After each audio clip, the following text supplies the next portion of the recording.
Hey, I'm Meredith Anderson, 28 years old, doing great in the marketing world. But my family life?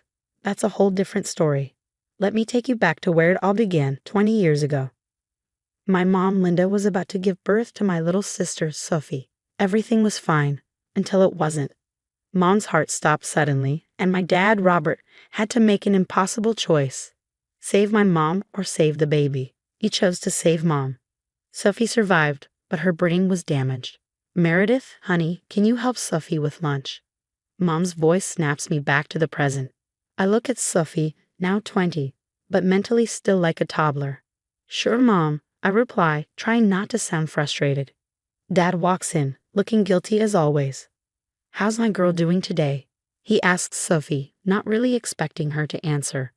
She's fine, Robert, Mom says sharply. The tension in the room is thick. Dad leaves to bury himself in work like usual. I'm heading out, I say, grabbing my keys. But it's family dinner night, Mom protests. I've got a big presentation tomorrow, I explain. Mom looks disappointed but nods. As I walk out, I hear Sophie trying to say my name. It breaks my heart every time. The next day at work, I'm on fire. My boss, Mr. Thompson, is impressed with my presentation. Anderson, you've outdone yourself, he says, smiling. Keep this up, and that corner office might be yours soon. I feel proud. This is what I've been working for, to prove that despite my difficult family situation, I can still succeed. Later, I'm having coffee with my best friend Jess. You look exhausted, she says. I sigh. Just the usual family drama. What if Sophie? I start but stop myself. If Sophie what? Jess asks. Nothing. I shake my head. I feel guilty even thinking about it. You can't keep bottling this up, Jess says kindly. Have you thought about therapy? I scoff. And say what? That I resent my sister for existing. I'm not a monster. That's not what I meant, Jess says firmly. I know she's right, but I'm not ready to face all of that. Instead, I focus on work, building a life away from the chaos at home. As I drive home that night, I wonder, how long can I keep running from my past? How long before it catches up with me? Little did I know, the real storm was about to hit, and it would change everything. When I was 13, my world fell apart. It was a hot summer evening, and I was heading to the kitchen for a snack when I heard them, Mom and Dad, arguing loudly from their bedroom. How long, Robert? How long has this been going on? Mom's voice was filled with anger. Linda, please, it's not what you think, Dad tried to explain. Not what I think. I found the text. Robert, you've been sleeping with your secretary. My heart raced. I pressed myself against the wall, frozen in shock. It started before Sophie was born. I was weak, Dad admitted. Before Sophie? You mean when I was pregnant? When our daughter almost died? Mom's voice was full of hurt. I couldn't believe what I was hearing. Dad had cheated while Mom was pregnant with Sophie. I ended it, Linda. I swear, Dad said desperately. Liar. There are messages from just last week. Mom shot back. I must have made a noise because suddenly the argument stopped. The door opened and Dad stood there, pale as he saw me. Meredith, honey. I didn't let him finish. I ran out of the house, down the street, not stopping until I reached the park. I collapsed onto a swing, sobbing. Hours later, Dad found me. Meredith, we need to talk, he said gently. How could you? I shouted. How could you do this to Mom? To us? Dad sighed heavily. I made a terrible mistake, but your mother and we're working through it for the family. For Stuffy, can you please keep this between us? I wanted to scream and tell Mom everything, but the thought of our family falling apart was too much. So I nodded, even though it broke my heart. The next few years were a blur. I threw myself into my studies, doing anything to avoid being home. The weight of Dad's secret crushed me, especially when I looked at Mom. My only escape was Miss Patterson, my guidance counselor. She noticed how withdrawn I was and how intensely I focused on school. Meredith, is everything okay at home? She asked one day. I almost broke down but couldn't betray my family. Just stressed about college applications, I lied. Miss Patterson didn't seem to believe me, but she didn't push. Instead, she became my mentor and helped me channel my pain into ambition. Before I knew it, graduation day arrived. As valedictorian, I stood at the podium, looking out at my classmates. Life doesn't always go as planned, I began. Sometimes we face challenges that seem impossible. But in those moments, we find our true strength. I saw Mom dabbing at her eyes, Dad looking proud but still guilty, and Sophie in her wheelchair, clapping excitedly even though she didn't understand why. Perseverance isn't just about pushing through hard times, it's about finding hope in the darkest moments and believing in yourself. When no one else does, I said, my voice cracking slightly, but I continued.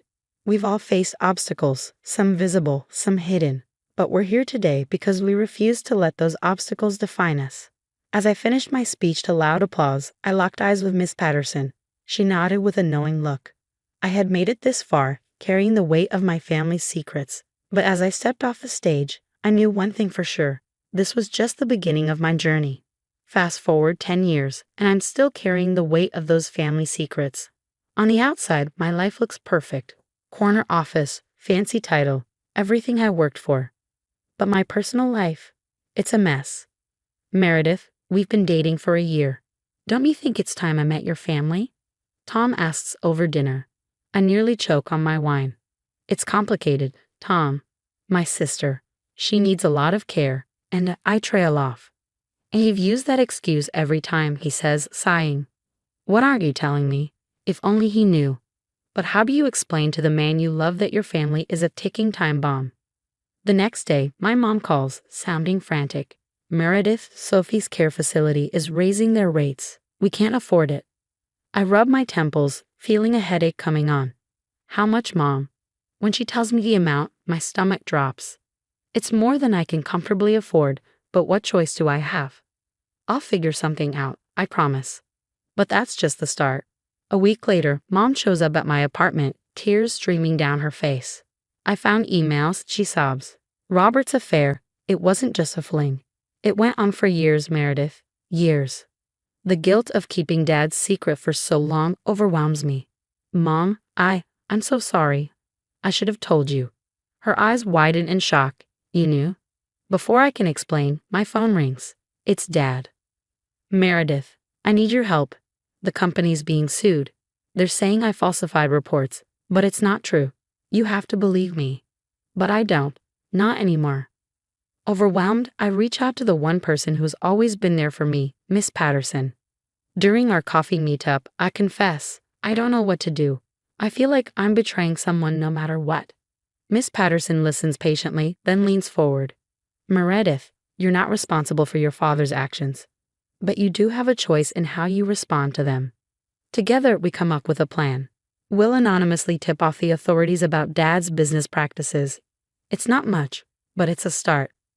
Just when I think things can't get any worse, Tom calls. You won't believe who I just saw at the school. A woman named Jessica was asking about you, Tom said over the phone. She said she knew your father. My blood ran cold. Jessica, Dad's former secretary. What was she doing back in town? I rushed to confront Dad, only to overhear him on the phone. Jessica, please, you can't do this. I'll lose everything, he begged. Then leave Linda. Jessica's voice crackled through the speaker, or I'll tell her everything. Dad's face fell. I need time, just give me a few days. As he hung up, he saw me standing in the doorway. The look of desperation in his eyes told me everything. Dad, what have you done? I asked. He broke down, confessing to a web of lies and financial wrongdoing that made my head spin. The father I thought I knew was a stranger to me. As I walked out of his office, I made a decision. It was time to stop protecting him. The truth had to come out. Little did I know, the storm that was about to hit would change everything. The day it all fell apart started like any other. I was at work when my phone exploded with notifications. Dad's company was under investigation by the SEC. My stomach churned, knowing what was coming. I rushed home to chaos. Mom was screaming at Dad, years of anger finally pouring out. You ruined our family. You chose your mistress over us, she shouted. Linda, please, I can explain, Dad tried. Sophie's caregiver, Maria, tried to step in. Please, Mr. Anderson, you're scaring Sophie. Stay out of this, Dad snapped, raising his hand.